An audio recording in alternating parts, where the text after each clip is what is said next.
아멘. 우리 함께 하나님 말씀 창세기 4장 우리 25절로 26절 이렇게 두 절 보도록 하겠습니다. 창세기 4장 25절 26절입니다.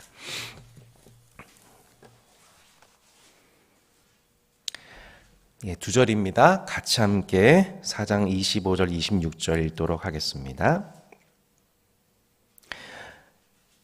아담이 다시 자기 아내와 동침함에 그가 아들을 낳아 그의 이름을 셋이라 하였으니 이는 하나님이 내게 가인이 죽인 아벨 대신에 다른 씨를 주셨다 함이며 셋도 아들을 낳고 그의 이름을 에노스라 하였으며 그때의 사람들이 비로소 여호와의 이름을 불렀더라. 아멘. 지금까지 저희가 수요 복음 맛집 3주 동안 했던 내용들을 한번 총 정리해 보도록 할까요? 특별히 창세기 1장부터 3장 있는 내용들을 한번 생각해 보시겠습니다. 하나님께서는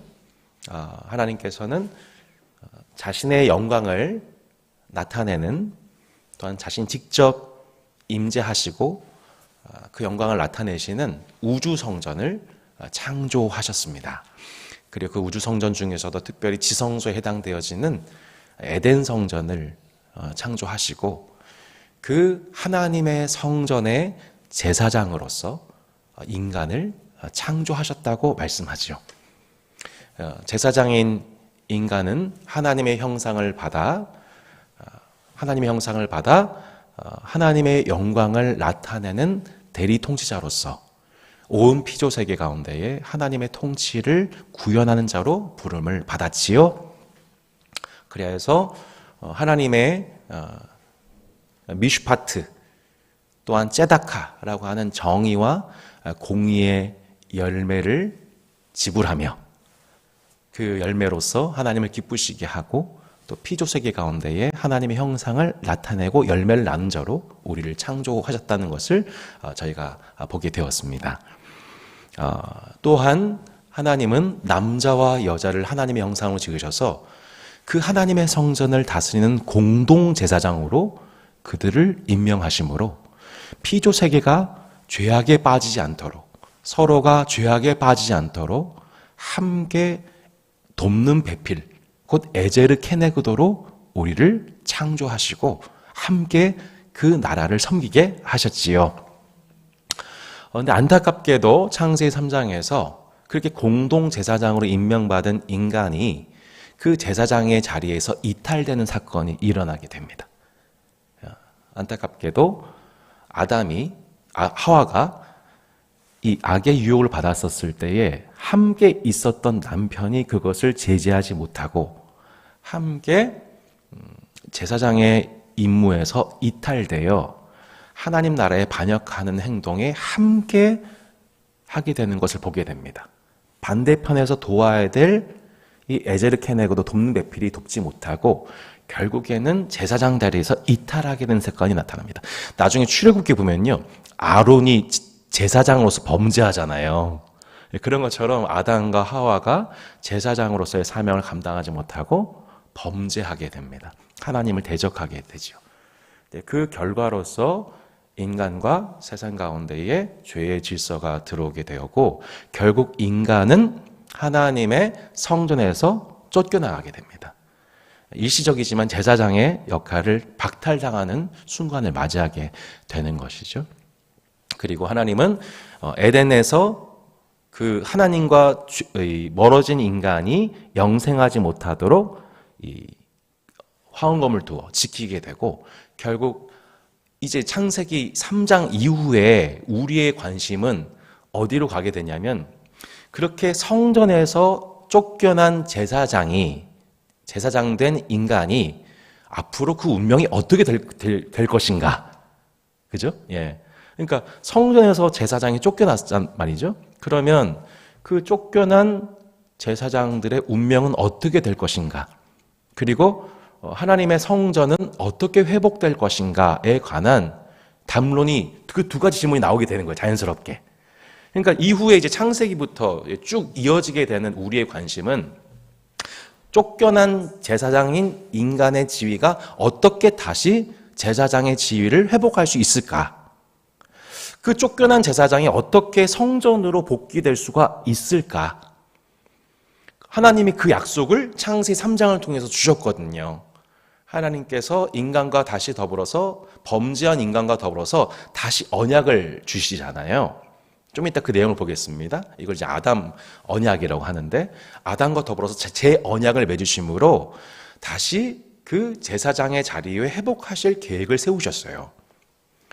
그 복음을 우리 아담에게 주시죠. 좀 이따 보겠습니다. 이제는 그래서 저희는 그 관점을 가지고 하나님이 어떻게 쫓겨난 제사장을 회복하시는가, 어떻게 성전에 다시 들어오게 하시는가, 하나님이 어떻게 그것을 약속하셨고 그 언약이 구약에서 어떻게 성취되어지게 되는가, 그 관점을 가지고 이제 창세 4장부터 그 질문을 가지고 보기 시작하면 하나님이 그렇게 쫓겨난 제사장인 인간을 다시 성전으로 회복하시는 이야기구나. 인간을 다시 원위치, 제사장의 자리에 회복하시는 그 내용이 구약의 나머지의 내용이구나라는 것을 저희가 그 관점을 가지고 책을 읽게 된다는 것이죠. 이해가 되시죠? 자, 우리 창세기 4장부터 보면은, 우리 창세기 4장부터 오늘 50장까지 쭉 나갑니다. 오늘 막 밟아요. 네. 잘 따라주세요. 네. 오늘 이제 주제가 어떻게 되냐면, 이 첫 번째 주제가 뭐냐면 가인의 후손 그리고 아벨의 후손입니다. 우리 그 창세기 4장에 보면 1절에 아담이 그의 아내 하와와 동침하매 하와가 임신하여 임신하는 고통을 겪게 됐겠죠. 가인을 낳고 이르되 내가 여호와로 말미암아 등남하였다 라면서 우리가 잘 아는 가인과 아벨이라는 두 형제를 낳는 이야기를 보게 됩니다. 근데 우리가 잘 알고 있듯 하나님은 가인과 그 제사를 받지 않으셨어요. 아벨과 그 제사를 받으셨지요. 이제 우리가 이 제사장이라고 하는 용어에 익숙해진 우리는 이제 이 의미가 무슨 뜻인지 조금은 더 쉽게 이해가 됩니다. 한마디로 가인은 제사장으로서의 그 삶을 감당하지 못했다. 공의와 정의의 열매를 거두지 못했다는 것을 본문 맥락 속에서 보게 돼요. 죄가 그 삶을 다스리고 있었어요. 근데 아벨과 그 제사는 하나님이 받으셨죠. 하나님이 곡식과 양 중에서 그 제사물 자체를 흠명하시기 때문에는 제사자 그 삶 자체, 아벨과 그 제사는 받으셨다. 가인과 그 제사는 받지 않으셨다. 그래서 이 가인의 삶을 보면 이후에 그 죄를 범한 가인에 대해서 하나님이 책망하신 것을 보면 너는 선을 행하지 않았다. 죄를 다스리지 않았다. 거짓말하고 살인했다고 하는 이 정황들이 나오게 되는 것을 보게 돼요. 제사를 드렸지만 제사장으로 삶은 드리지 못한 것이죠. 마찬가지로 우리 예배도 우리가 예배를 드린다고 해서 그것이 다 하나님께 연락되는 게 아니고 제사장의 삶을 사는 것을 통해 하나님 영광을 받으시는 거죠. 공의와 정의의 열매를 기뻐 받아 주시는 것이지요. 예. 아벨은 그 제사를 드렸지만 우리 히브리서 그 11장 4절에 보면 더 나은 제사를 드렸다라는 게 표현이 나오죠. 더 나은 제사를 드림으로 하나님께 의롭다 여김을 받게 되었다라고 얘기를 합니다. 한마디로 제사장의 삶에 성공적이었던 거예요. 하지만 그 형에 의해서 무참하게 죽임 당하게 되죠. 들로 불러낸 형에 의해서 쳐 죽임을 당하게 되므로 기독교 첫 번째 순교자가 됩니다. 하나님 앞에 합당한 예배를 드렸으나 억울한 죽임을 당한 자라는 면에서 아벨은 예수 그리스도를 예표하는 인물이라고 볼 수가 있는 것이죠. 그렇게 한쪽에서는 하나님을 기쁘시게 하는 그 제사를 합당하게 드리는 제사장의 계열과 또 한편에서는 반제사장, 반성전, 하나님의 성전, 내 삶의 하나님의 성전, 하나님이 다스리신 성전을 인식하지 않고 여전히 선악을 알게 한 나무를 따먹는 그 길로 나아가는, 그 죄를 반복하는 길로 나아가는 또 다른 후손이 양쪽으로 갈라지게 되는 것을 저희가 보게 됩니다.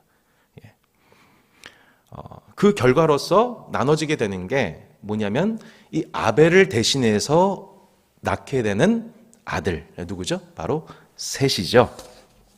네, 우리가 말씀 방금 보지 않았습니까? 25절에 보면 아담이 다시 자기 아내와 동침하며 그가 아들을 낳아 그의 이름을 셋이라 하였으니 이는 하나님이 내게 가인이 죽인 아벨 대신에 다른 씨를 주셨더라. 셋도 아들을 낳고 그 이름을 에노스라 하였으며 그때에 사람들이 비로소 여호와 이름을 불렀더라. 이렇게 진행된 것을 보게 됩니다. 조금 더 살펴보면 창세기 이 가인이 아벨을 죽인 사건 이후에 가인이 자신의 그 중벌에 대한 두려움을 느끼게 되고 하나님께서 그를 보호하신 장면을 보게 되죠. 하지만 그 가인의 계보를 보게 되면은 이후에 뭐 우리가 잘 아는 이제 라멕이라는 사람들을 보면 아시겠지만 최초의 일처다부제를 표방한 사람 아니겠습니까? 예, 그러니까 하나님께서 주신 여자 외에 다른 여자들까지 섭렵하면서 하나님의 질서를 어긋나뜨리는 그 모습들, 선악을 알게 한 나무의 열매를 계속 먹는 모습들을 보게 됩니다. 그렇게 이제 가인의 계보는 하나님을 대적하고 범죄하는 반성전적인 삶을 살아가는 반성전적인 삶.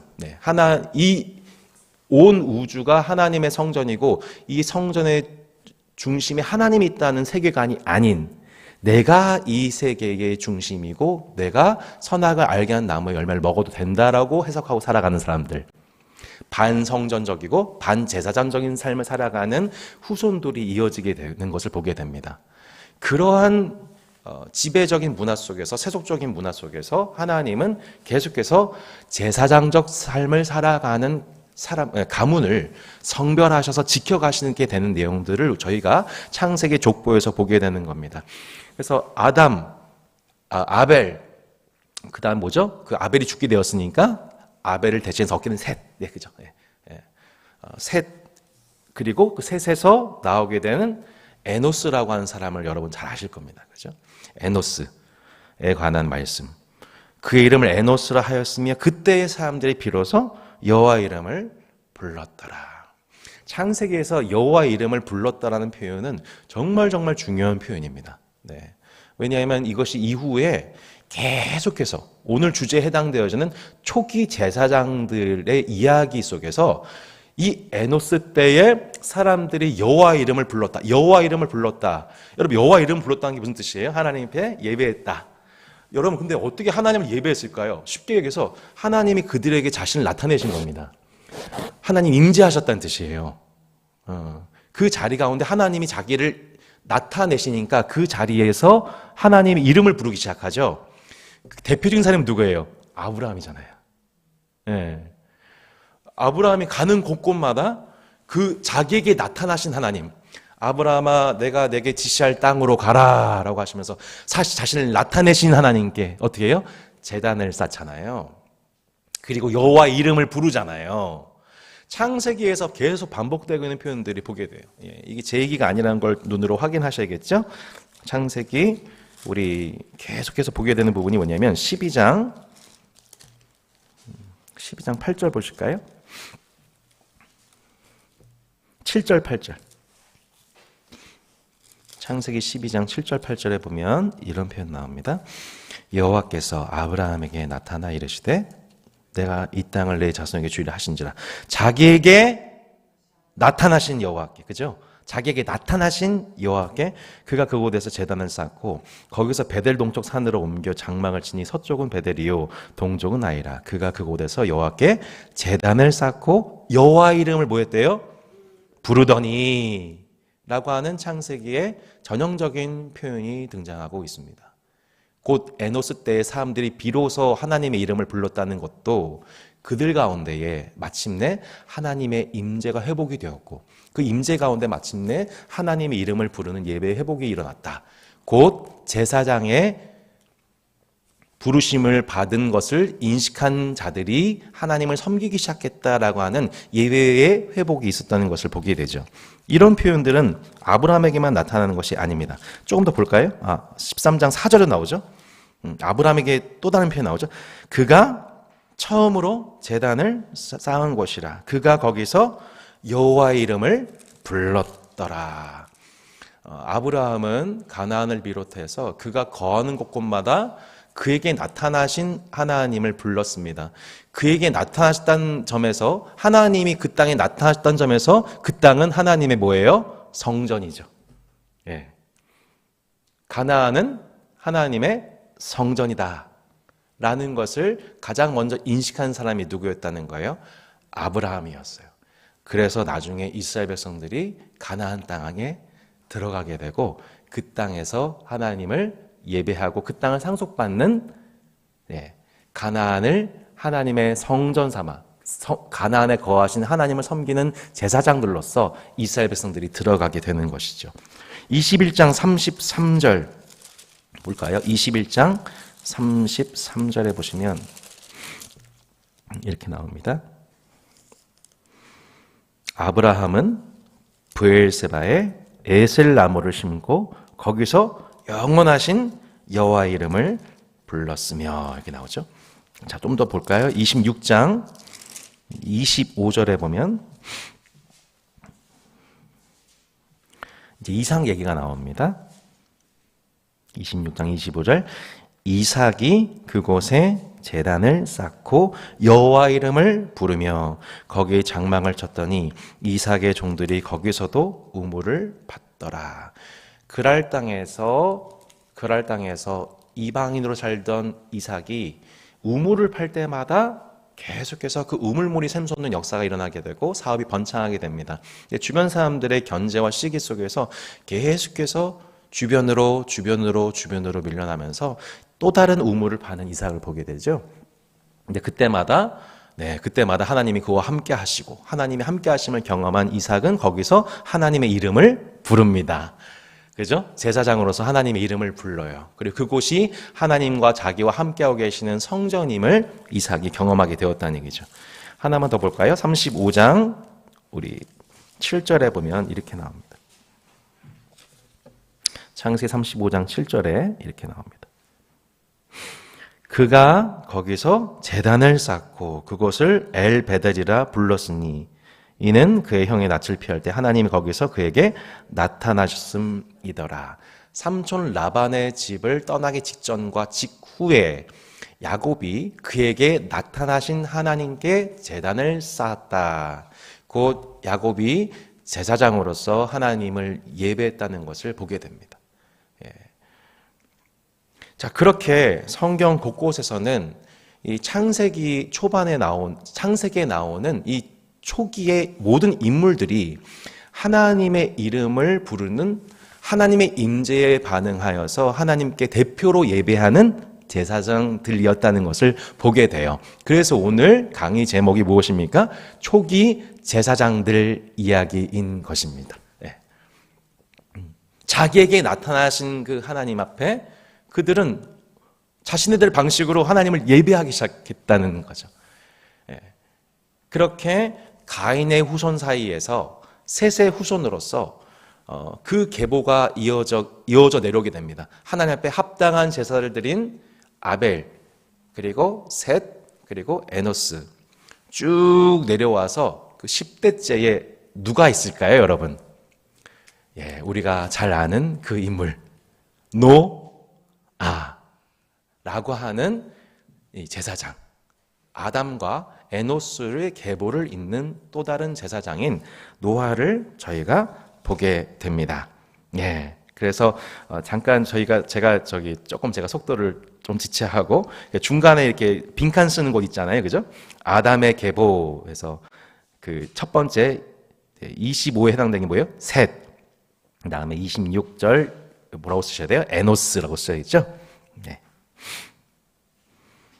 그리고 이제 그 강의한 1번과 2번. 아담, 에노스를 잇는 제사장 누구일까요? 바로 노아입니다. 노아가 왜 제사장입니까? 한번 생각해 볼 필요가 있겠죠? 생각해보면 여러분 노아라고 하는 인물에 대해서 창세기 6장 9절에 이렇게 평가하고 있는 것을 보게 됩니다. 창세기 6장 9절 노아의 뜻에 대해서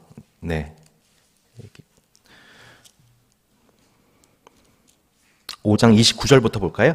이름을 노아라 하여 이르되 여호와께서 땅을 저주하심으로 수고롭게 일하는 우리를 이 아들이 안위하리라. 노아의 뜻이 무엇입니까? 그 세대의 위로라는 뜻입니다. 이 노아에 대해서 6장 9절에서는 노아는 의인이요 당대의 완전한 자라 그가 하나님과 동행한 자라고 얘기를 하고 있습니다. 자, 이런 평가와 더불어서 저는 이 노아야말로 아담과 에노스를 잇는 제사장이라고 우리가 생각해 볼 수 있다는 것을 말씀드립니다. 어떠한 점에서 그가 제사장입니까? 예, 그가 성전을 만들고 있습니다. 예, 무슨 성전일까요? 바로 방주 성전입니다. 네. 온 세대가 하나님 앞에 범죄하여서 반성전적 삶, 반제사장적 삶을 살아가고 있습니다. 근데 그 가운데에서 오직 노아만은 하나님께 은총을 얻은 저는 의인이요 당대의 완전한 자로서 하나님과 동행하고 있습니다. 하나님의 임재를 누리고 있습니다. 그에게 나타나신 하나님이 그에게 뭘 명령하시죠? 바로 방주를 만들 것을 말씀합니다. 그래서 노아는 평생 동안 그 아라랏 산 위에 구원의 방주를 만드는 일을 감당하게 됩니다. 당시 사람들은 시집가고 장가하고 먹고 마시는 데에 관심을 두고 반성전적 삶을 살아가고 있었지만 오직 우리 노아와 그의 가족들은 하나님과 동행하면서 하나님의 임재를 경험하고 있습니다. 제사장적 삶을 살았습니다. 그리고 하나님의 임재하시는 임시 방편의 성전, 임시 성전인 이 바로 방주를 창조하는 그 일에 그의 모든 삶을 투여하죠. 그런 면에서 바로 제사장입니다. 또한 이 노아는 누구를 다스립니까? 네, 암수 한 쌍씩 생명 있는 호흡하는 동물들. 아담이 그 동물들을 다스린 자, 피조 세계를 다스린 자로서 그들의 이름을 불러주고 섬겼던 것처럼 노아가 그 동물들을 불러내고 인도하여 구원하는 자, 피조 세계를 섬긴 자로서 쓰임받고 있다는 점에서 노아는 무엇입니까? 제사장인 겁니다. 제사장. 우리 뒤에 보면은 하나님의 첫 성전 창조가 나와 있고 또한 새로운 성전 창조에 관한 도표가 나와 있는 것을 보게 되죠. 네, 우리가 잘 알듯 창세기 1장에서 하나님은 우주 성전을 창조하셨습니다. 하지만 범죄한 인간이 온 세대적으로 문화적으로 하나님을 대적하여 반성전적 세상을 만들고자 했었을 때에 하나님은 그들을 심판하고자 하셨습니다. 심판하셨습니다. 근데 그 심판 가운데서도 하나님께서는 경건한 세대,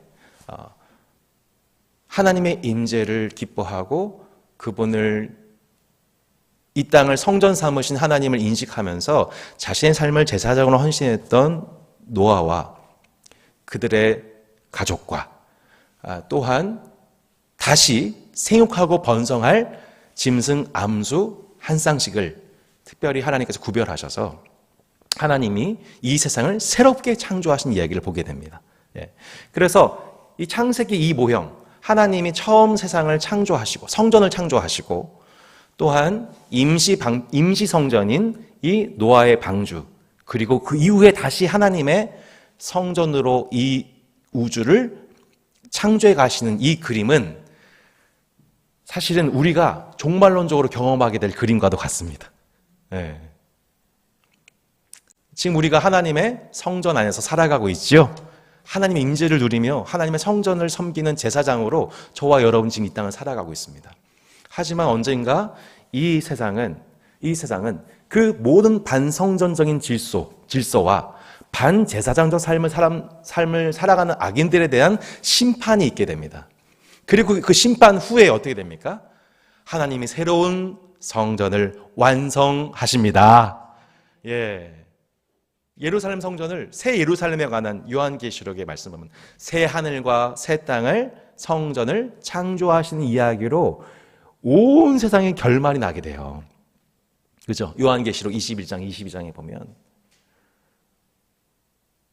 그래서 우리가 이 노아라고 하는 삶을 통하여서 우리가 교훈받게 되는 바도 그것입니다. 그 시대 속에서 당대의 완전한 자, 당대에 그 살아가고 있는 문화와 철학의 질서에 편승하여 살아가지 않고, 그죠? 예. 재밌는 지옥이라 일컫는, 네. 이 대한민국의 현 세대를, 이 당대 속에서 이 세대를 분별하고 언젠가 다가오게 될 심판을 두려워하며 하나님이 모든 반성전적 질서를 다 해체시키시고 반제사장적 삶을 살았던 모든 문화와 인간에 대해서 하나님 심판하실 것이다 에 가단 두려움을 간직하고 하나님의 임재에 반응하는 자, 노아 같은 자들로 저와 그런 자라들을 하나님께서 그 세대 속에서 구별하고 계시다는 거예요.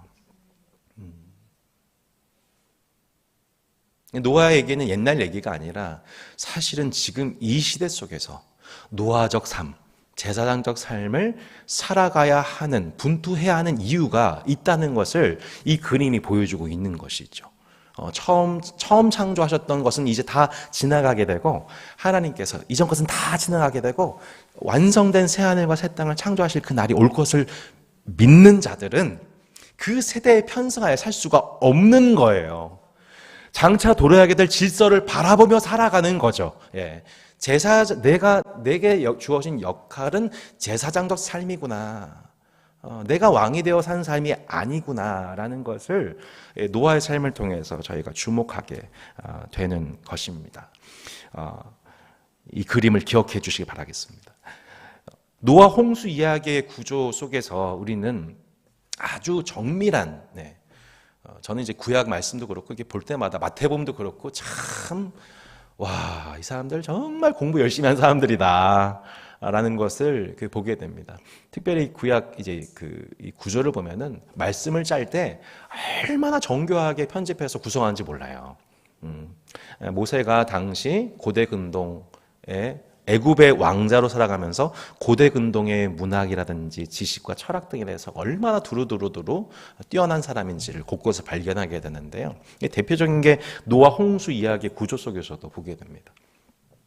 창세기 말씀이 그냥 쓰여진 것이 아니라 이러한 완벽한 문학 구조 속에서 있다는 것을 제가 또 설명드리도록 하겠습니다. 그렇게 보시면 이러한 A부터 이게 A 다시 표시를 못했습니다. 죄송합니다.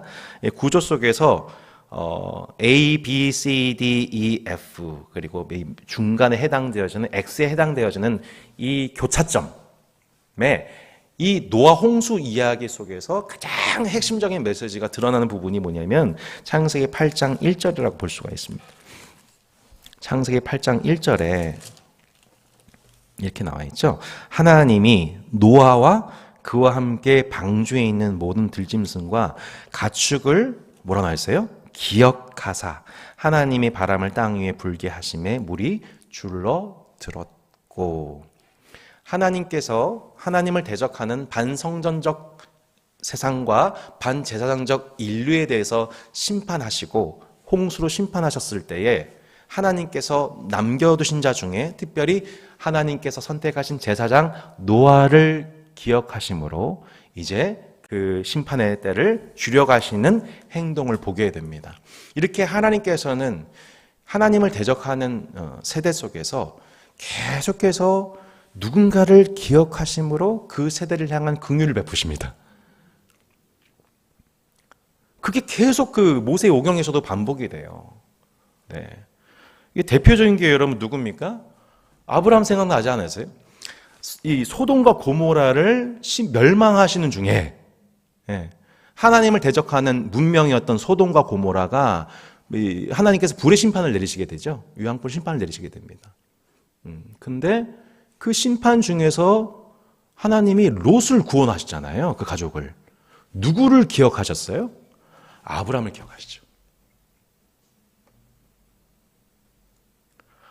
아브라함은 제사장입니다. 아브라함이 소돔과 고모라에 대한 심판을 멈춰달라고 하나님 앞에 제사장으로서 탄원하죠. 하나님, 의인 50명 있으면 참아주실래요? 45명은 어떠세요? 40명이면 30명이면 이렇게 이제 계속 하나님 앞에 나아가서 범죄한 세대와 하나님 사이에서 중재자, 곧 제사장의 역할을 감당하잖아요. 근데 그 제사장의 역할을 감당하던 중에 마침내 구원받은 사람은 그 소돔과 고모라 중에 롯과 그 가족들 뿐이었지요. 그 세대를 하나님이 심판하는 신 중에 하나님이 누구를 기억하셨다는 거예요? 예, 아브라함을 기억하사. 아브라함을 기억하사. 그러니까 하나님이 일하시는 방식이 늘 그렇다는 거예요. 하나님은 누구를 기억하셔서 긍휼을 베푸셔요? 제사장. 타락하고 음란한 세대 중에서 그들을 위해서 중보하는 제사장의 기도와 그들의 그 기도를 기억하셔서 하나님은 긍휼을 베푸시고 하나님의 일을 진행하신다는 거예요.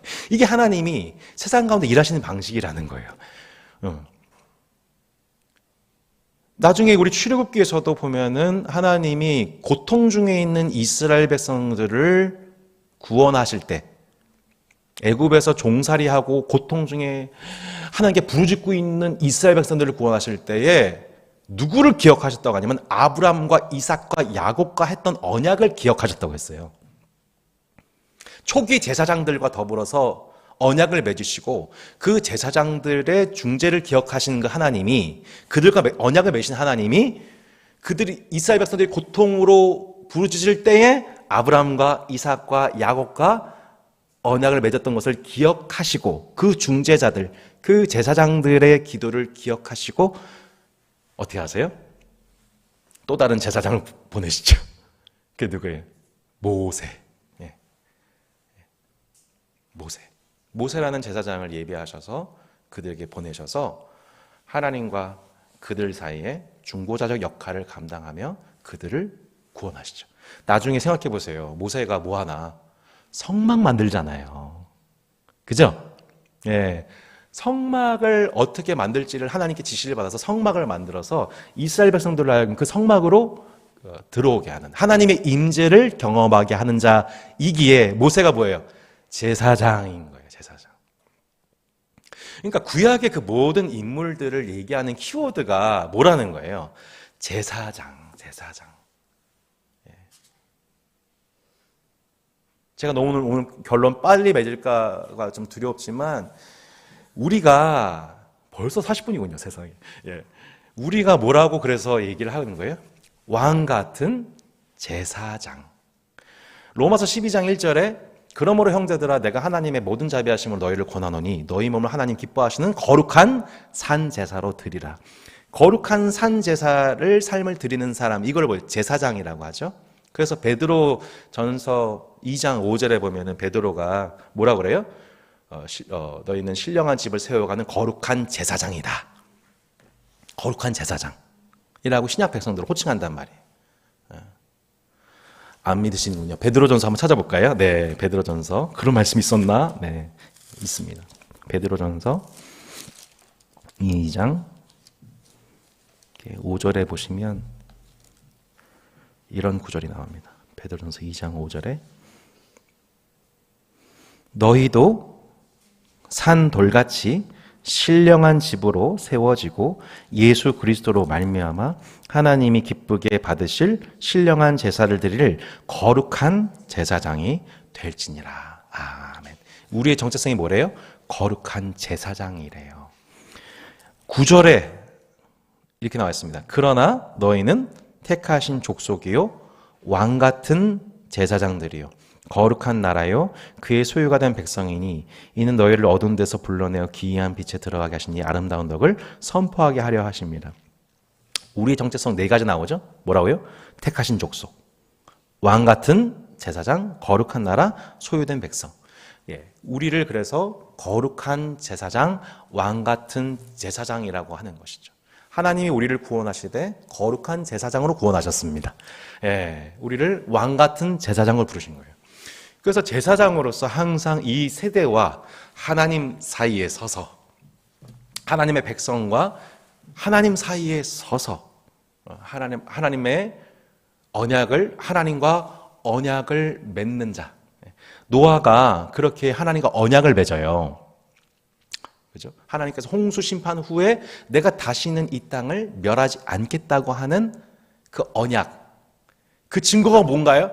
무지개. 그걸 통하여서 백성을 대표하여서 하나님과 더불어서 언약을 맺는 사람, 제사장. 하나님이 지으신 피조세계와 동물들을 보호하고 그 피조세계 가운데에 악이 침범하지 못하도록 그들을 돌보는 자, 제사장. 하나님의 형상을 받아서 그 지역마다 세워진 하나님의 동상, 형상 같은 자들로서 하나님을 생각나게 하는 그 사람, 제사장. 하나님의 임재, 세속 한복판에서 자기에게 찾아오신 하나님의 임재를 경험하면서 이곳은 하나님의 집이다. 이곳에 하나님이 과연 계시다. 와, 이 세속은 세속이 아니었어. 이 땅은, 이 문명 가운데 하나님이 살아계셔. 하나님이 온 우주의 왕이셔. 라고 그 임재에 반응하고 하나님을 섬기고, 눈앞에 보이는 세속의 질서대로 세상이 완성되는 것이 아니고 결국에는 하나님 나라에 완성된 새로운 질서가 오게 된다는 것을 보여주는 사람, 제사장. 세대를 본받아 살아가는 것이 아니라, 그죠? 세대를 본받아 살아가는 것이 아니라 노아의 때 먹고 마시고 장가가고 실가고 흥청망청 하는 것, 그 세대의 흐름에 편승하는 것이 아니라 장차 올 그 세상을 바라보면서 지금 이 세대 속에서 당대의 완전한 자로, 당대의 완전한 자로서 하나님과 동행하는 것에 자신이 들여진 사람을 우리가 제사장이라고 하는 것이죠. 목사만 제사장이 아닙니다. 그죠? 네. 담임 목사가, 이게 무슨, 담임 목사는 대제사장이고, 성도는 제사장이고, 이런 것도 아니에요, 여러분. 우리가 다 그 주님의 왕 같은 제사장이고, 우리의 그래서 참된 대제사장을 뭐라고 합니까? 예수님. 여러분, 우리의 유일한 대제사장, 큰 제사장은 예수 그리스도 한 분이십니다. 네. 무슨 총회장 목사님이 대제사장이시고 무슨 노회장님이 제사장 이런 거 아니에요. 우리의 유일한 참된 대제사장이 예수님이신 것을 좀 이따 이제 그 부분 정리하겠습니다. 그렇게 노아도 제사장이었다는 거예요. 8장 20절로 21절에 보면 이렇게 나옵니다. 8장 20절로 21절에 이렇게 나옵니다. 노아가 여호와께 제단을 쌓고 모든 정결한 짐승과 모든 정결한 새 중에서 제물을 취하여 번제로 제단에 드렸더니 여호와께서 그 향기를 어떻게 하셨어요? 받으셨죠. 그렇죠? 그래서 노아가 뭐 한 사람이에요? 백성을 대표해서 예배를 인도하는 제사장. 하나님은 그 세대 중에서 어떤 사람을 계속 선별해 가세요? 지켜가세요? 제사장. 하나님 만족시키는 사람. 향기로운 삶의 제사를 드리는 사람. 그러니까 진짜 짐승이 타오르는 냄새 자체가 기쁘셨겠어요? 그게 아니죠. 그 세대 중에서 공의와 정의를 행하는, 하나님 앞에 임대료를 지불하는, 하나님의 성전을 지켜가고 성전 친화적 삶, 제사장적 삶을 살아가는 노아가 하나님께 은혜를 입은 것이고 그의 예배를 하나님이 향기롭게 받아주셨던 것이죠. 그리고 9장 보실까요? 하나님이 노아와 그 아들들에게 복을 주시며 그들에게 이르시되 생육하고 번성하여 땅에 충만하라. 자, 여러분 이 말씀 어디서 많이 봤던 말씀이에요? 창세기 1장에서 생육하고 번성하라. 그죠? 그 말씀을 다시 재명령 받은 사람이 누굽니까? 노아죠. 그러니까 아담을 대신해서 다시 그 사명을 받은 자. 생육하고 번성하라. 땅에 충만하라. 우리 그 6절에 보시면 이렇게 나오죠. 다른 사람의 피를 흘리면 그 사람의 피도 흘릴 것이니 이는 하나님이 자기 형상대로 사람을 지으셨음이니라. 이 말씀도 어디 나왔던 말씀이에요? 창세기 1장에 나왔던 말씀이잖아요. 그죠? 하지만 저들은 하나님의 형상대로 살지 않았죠. 이 세대는. 하나님의 형상을 떠나 짐승의 우상으로 만들어 버렸단 말이죠. 다시 하나님의 형상을 받아 그 선 땅에서 하나님의 형상을 나타낸 자로서 다시 노아와 후손들이 복을 받게 되죠. 예. 자, 뒷장을 한번 볼까요? 3페이지 잠깐 정리를 좀 해야겠습니다. 자, 그렇게 하나님은 노아와 더불어서 언약을 맺으셨다는 내용이 보게 되는데, 지금까지 창세기에서 나타났던 언약 사상에 대해서 한번 정리해 볼 필요가 있습니다. 제가 그 모세오경 진행한 중에 어느 순간에 제가 이제 하나님의 언약사가 어떻게 구약에서 성취되는지, 그거를 이제 쭉 이제 한번 볼 겁니다. 볼 텐데, 지금까지 배웠던 내용들을 한번 정리를 해보면 이렇습니다. 창조 시대 때 하나님은 창조 언약을 주시죠. 창조 언약을 주시면서 모든 생명나무의 열매를 먹을 것에 대해서, 하지만 선악을 알게 한 나무의 열매는 먹지 말 것에 대해서 하나님께서 언약을 하시죠. 행위 언약을 주십니다. 행위 언약. 근데 안타깝게도 인간은 선악을 알게 한 나무의 열매를 먹고 말죠. 그래서 하나님 어떻게 하세요? 언약을 다시 세우세요. 그게 뭐예요? 아담 언약이죠. 아담 시대 그 아래 보면 아담 언약입니다. 첫 번째가 창조 언약이고 두 번째가 아담 언약. 아담 언약의 형태는 행위 언약의 방식이 아니라 은혜 언약의 방식이에요. 내가 그렇게 하겠다. 너에게 은혜를 베풀겠다. 라고 하는 은혜 언약의 방식으로 메시아를 보낼 것이며, 또한 뱀에 대해서 심판할 것이며, 뱀의 후손에서 심판할 것이며, 이렇게 은혜 언약을 말씀하시죠. 세 번째가 뭐예요? 노아 시대 때 하나님은 노아 언약. 이거 노아 언약도 뭐예요? 은혜 언약입니다. 은혜 언약. 내가 더 이상 이 땅을 심판하지 않겠다라고 하는 은혜 언약을 베푸십니다. 네 번째가 아브라함 언약이죠. 창세기에는 이제 아브라함 언약까지 진행이 됐는데, 아브라함 언약도 은혜 언약입니다. 은혜 언약. 내가 너의 후손들을 복되게 할 것이다. 그 증거는 뭐냐면 쪼갠 고기로 지나는 횃불을 통하여서 내가 그 언약을 지키지 않으면 이 고기처럼 쪼개질 것이야 라고 이 방식을 통하여서 확신을 주셨죠. 네. 이렇게 하나님께서는 그 시대마다 제사장들과 더불어서 뭘 맺으셨어요? 언약을 맺으셨어요. 네, 언약을. 우리가 잊을만 하면.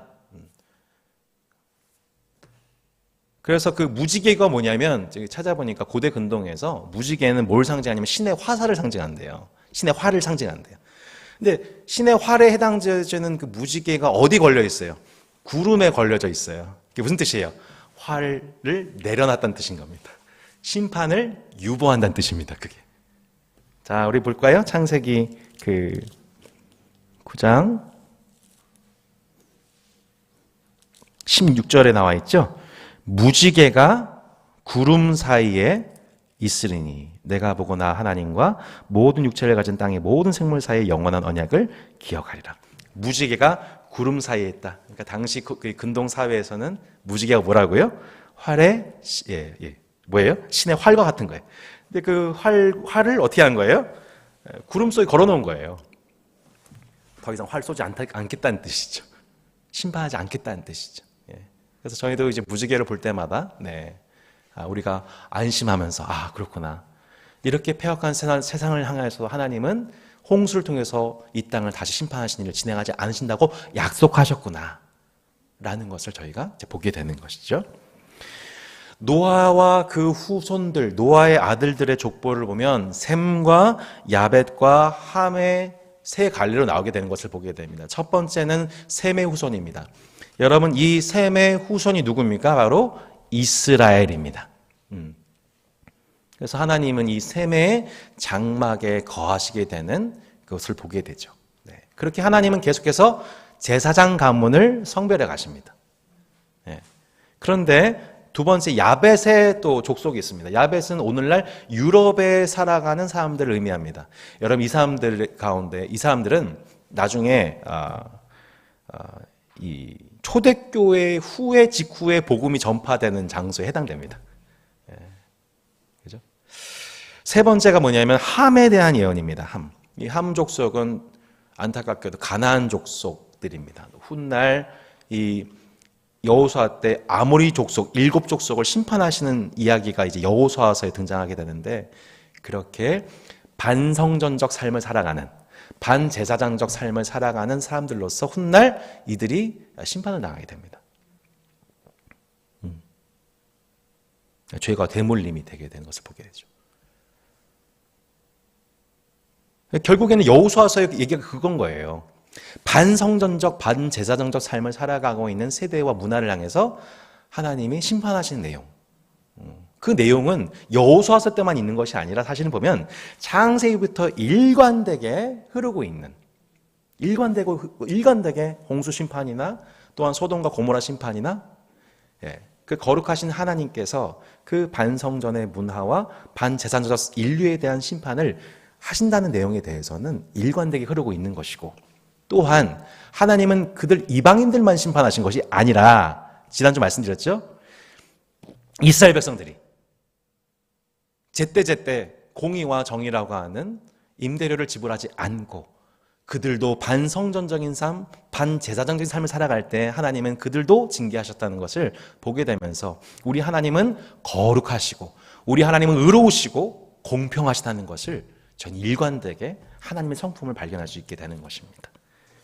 네, 그렇게 셈, 야벳, 함의 족속 중에서, 그 함의 족속 중에서 우리가 잘 아는 이 바벨탑의 주역들이 나오게 되죠. 네. 하나님을 대적하는 자들, 올라가서 반역하려고 하는 문명을 주도한 자들, 이게 이제 함의 족속들에 관한 스토리가 이어지게 되고, 반면에 하나님은 이들을 내려와서 심판하시는 하나님의 행동을 보이시게 됩니다. 그리고 하나님께서 그들을 심판하시죠. 어떻게 심판하셨습니까? 그들의 언어를 혼잡하게 만드셨습니다. 그들의 언어를 혼잡하게 하셔서 민족과 국가의 분열을 허용하십니다. 왜 그러셨을까요? 민족과 국가가 그 죄를 다스릴 수 있도록, 죄가 급속도로 전파되고 죄로 연합되지 않도록 하나님께서 그렇게 현실적인 수단을 내리신 것을 저희가 이제 보게 됩니다. 이제 마지막 장 한번 볼까요? 그렇게 흩어진 언어가 통하지 않게 되자 이 열국 가운데 흩어지게 되죠. 이 나중에 이 흩어지게 된 열국이, 언어의 복잡으로 말하면 흩어지게 된 열국이 나중에 하나로 모이게 된 사건이 나중에 언제 나타나게 돼요? 사도행전 2장에서 나타나게 됩니다. 오순절 성령 강림 때. 흩어졌던 열국이 다 똑같이 하나님 나라의 큰 일을 말하게 되면서 흩어졌던 모든 열방들이 한데로 모아 하나님의 큰 일을 말하고 노래하게 되는 종말론적인 사건이 나타나게 되죠. 하지만 하나님은 그들의 죄성을 다스리시기 위해서 먼저 언어를 흩으신 사건을 통해 저들을 심판하셨다는 것입니다. 그런데 그렇게 흩어진 열국을 모으시는 과정 속에서 가장 먼저 하신 일이 무엇입니까? 다시 누구를 세우세요? 제사장. 다시 제사장을 세우시는 거예요. 그 열방을 회복할 제사장 나라를 세우셔야 했어요. 그 제사장이 누구입니까? 아브라함이죠. 그 제사장 나라가 누굽니까? 이스라엘입니다. 아담의 계보를 보면 그렇게 아담의 10대 후손인 노아가 성별되게 되는 것을 보게 되고, 셈의 계보를 보게 되면 셈의 그 후대 중에 10대째 우리가 잘 아는 인물, 하나님의 제사장 아브라함이 성별되게 되는 것을 보게 됩니다. 결국 하나님은 각 세대 중에서 하나님의 성전을 섬기는 제사장들을 계속해서 구별하시고 구원하시는 것이 창세기 초기 제사장들의 이야기 속에서 반복되고 있다는 것을 보게 되죠. 아까 설명드렸지만 그렇게 제사장 아브라함은 가는 곳곳마다 자기에게 나타나신, 자신에게 임재하신 하나님께 반응하여서 하나님 앞에 제단을 쌓고 예배드리게 됩니다. 여호와의 이름을 부릅니다. 중보자의 역할을 감당합니다. 소돔과 고모라를 위해서, 롯을 위해서, 또 아비멜렉을 위해서. 똑같이 세상을 살아가는데 자기가 거하고 있는 곳을 성전으로 인식하고 살아가요. 경험하며 살아가죠. 그리고 최종적으로 이 제사장으로 부름받은 아브라함이 그 제사장으로서의 그 믿음이 충만하여졌음을 보게 되는 장면이 무엇입니까? 이삭 번제예요. 아브라함이 진짜 제사장이구나 라는 것을 분명하게 보게 되는 장면이 뭐예요? 우리가 잘 아는 이삭 번제예요. 자신의 아들을 제물로 드려요. 드리라고 하는 하나님 명령에 순종해요. 이해가 되지 않은 일이죠. 이해가 되지 않는 일입니다. 어떻게 어렵게 얻은 그 아들을, 사라의 태가 끊어졌을 때 얻은 그 아들을 왜 드리라고 하는지 이해할 수 없지만 아브라함은 말씀에 순종합니다. 제사장으로서 제물을 그 아들을 드립니다. 여러분, 그런데 여러분, 이 장면이 여러분 무엇을 상징합니까? 하나님이, 제사장이신 하나님이 우리를 위해서 당신의 하나밖에 없는 아들을 제물로 바치시는 우리 하나님이 제사장이심을 보여주신 사건인 거예요. 하나님이 당신의 아들을 우리를 위해서 제물로 드리시는, 우리와 더불어 화목하게 하시려고 아들을 바치시는 그분이 진짜 참된 대제사장이시구나 라는 것을 아브라함과 이삭의 사건을 듣게 되는 이스라엘 후손들이 대대로 하나님이 그 아들을 주셨구나, 그 아들을 주신다는 내용이구나 라는 것을 아직 신약의 복음의 사건이 오기 전에 그들은 아브라함의 이삭 번제를 통해 우리의 참된 대제사장이 하나님이신 것을 학습하는 사건으로 대대로 그 이야기를 물려받게 되는 거죠. 그렇구나. 우리를 제사장 부르신 이유가 뭐냐면 하나님이 제사장이셔서 그렇구나. 그 제사장의 마음으로 피조 세계를 다스리신 분이 하나님이시구나. 근데 우리를 그렇게 제사장 삼으셔가지고 우리가 그 피조 세계를 다스리는 자로서, 죄를 다스리는 자로서 우리를 축복해 주셨구나. 우리를 출애굽기 여러분 19장 5절 보세요. 하나님이 이스라엘 백성들을 부르셔서 그들 뭐라고 말씀하세요? 너희는 제사장이다. 제사장 나라다. 출애굽기 한번 보실래요? 출애굽기 19장 5절에 5절 6절에 이렇게 나오죠. 출애굽기 19장 5절 6절. 출애굽기 19장 5절 6절입니다. 같이 한번 읽어보겠습니다. 세계가 다 내게 속하였나니 너희가 내 모든을 잘 듣고 내 언약을 지키면 너희는 모든 민족 중에서 내 소유가 되겠고 너희가 내게 대하여 제사장 나라가 되며 거룩한 백성이 되리라. 넌 이 말을 듣고 이스라엘 자손에게 전할지니라. 아멘. 여러분, 이스라엘 백성들의 정체성이 무엇입니까? 제사장 나라. 아브라함은 제사장, 이스라엘은 제사장 나라. 한 나라로서 모든 열방을 대하여 그 모든 열방과 하나님 사이에서 하나님, 열방을 복되게 해주세요. 용서해주세요. 죄악을 용서해주세요.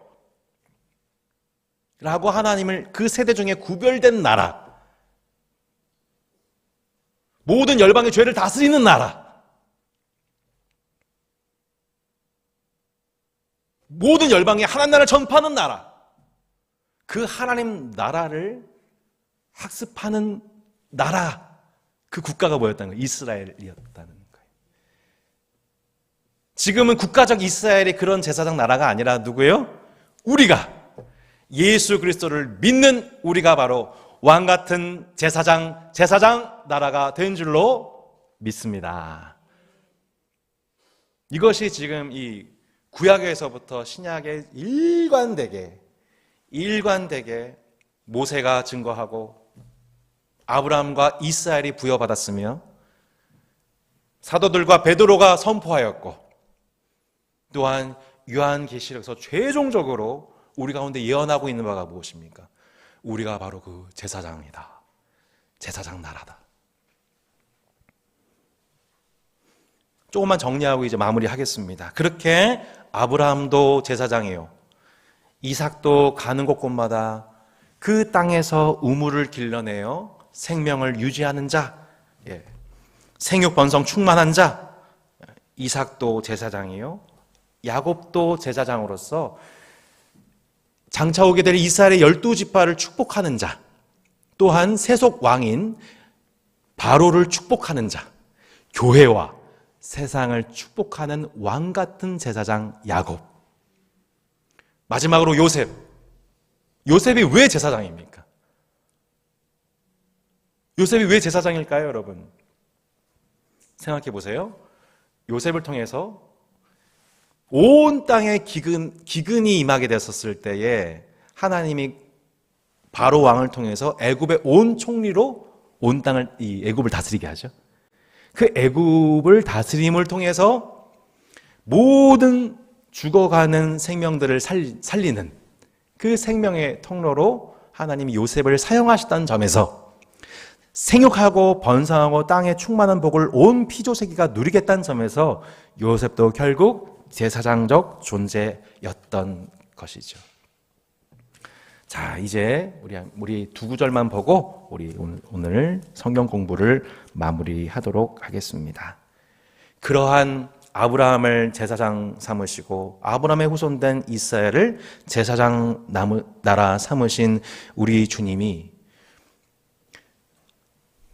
하지만 구약 속에서 그 제사장의 역할을 주셨지만 제사장의 역할을 아담은 실패하였고 이후 후손들도 그 역할을, 이스라엘은 제사장 나라의 사명을 온전히 감당하지 못하였습니다. 불완전하게 수행합니다. 근데 완벽하게 하나님과 인간 사이에서 완벽하게 그 제사장적 사명을 수행하신 분이 계십니다. 우리에게 참된 대제사장 누가 계셔요? 예수 그리스도가 계시니. 두 구절만 보겠습니다. 히브리서 4장 3장 1절부터 보겠습니다. 3장 1절. 그러므로 함께 하늘의 부르심을 받은 거룩한 형제들아, 우리가 믿는 도리의 사도이심 대제사장이신 예수를 깊이 생각하라. 14절, 4장 14절 보겠습니다. 그러므로 우리에게 큰 대제사장이 계시니 승천하시니 곧 하나님의 아들 예수시라. 우리가 믿는 도리를 굳게 잡을지어다. 우리에게 있는 대제사장은 우리의 연약함을 동정하지 못하실 리가 아니요 모든 일에 우리와 똑같이 시험을 받으시니로되 죄는 없으시니라. 아멘. 본김에 10장 21절입니다. 10장 21절. 또 하나님의 집 다스리는 큰 제사장이 계시매 우리가 마음의 뿌림을 받아 악한 양심으로부터 벗어나고 몸은 맑은 물로 씻음을 받았으니 참 마음과 온전한 믿음으로 하나님께 나아가자. 네, 하나님과 우리 사이에서 완벽하게 평화와 의와 희락, 평강을 우리한테 회복시키신 분, 하나님의 본래 세상을 창조하셨던 그 목적대로 하나님의 임재를 경험하게 하시는 분, 피조세계 가운데 하나님 나라의 의와 평강과 희락을 누리게 하시고 다시 에덴과도 같은 복락을 회복시키시는 분, 피조세계를 애초에 창조하신 대로 그 잠재력을 가지고 하나님을 완전히 섬길 수 있도록 본래 창조된 목적대로 하나님을 섬기게 할 수 있는 분, 누구세요? 예수 그리스도, 우리의 큰 대제사장이십니다. 우리가 그 대제사장이신 예수 그리스도로 말미암아, 그 제사장의 사역으로 말미암아 우리의 죄가 용서를 받습니다. 우리의 죄가 정결하여집니다. 우리를 붙들어주고 계세요. 우리를 동정하세요. 체휼하세요. 의의 열매를 맺어주세요. 이 모든 일들이 그 대제사장에 의해서 일어나게 되는 것이죠. 그 은혜를 경험하는 우리가 종말론적으로 누리게 되는 최종적인 복이 무엇입니까? 진짜 마지막입니다. 계시록 5장 10절.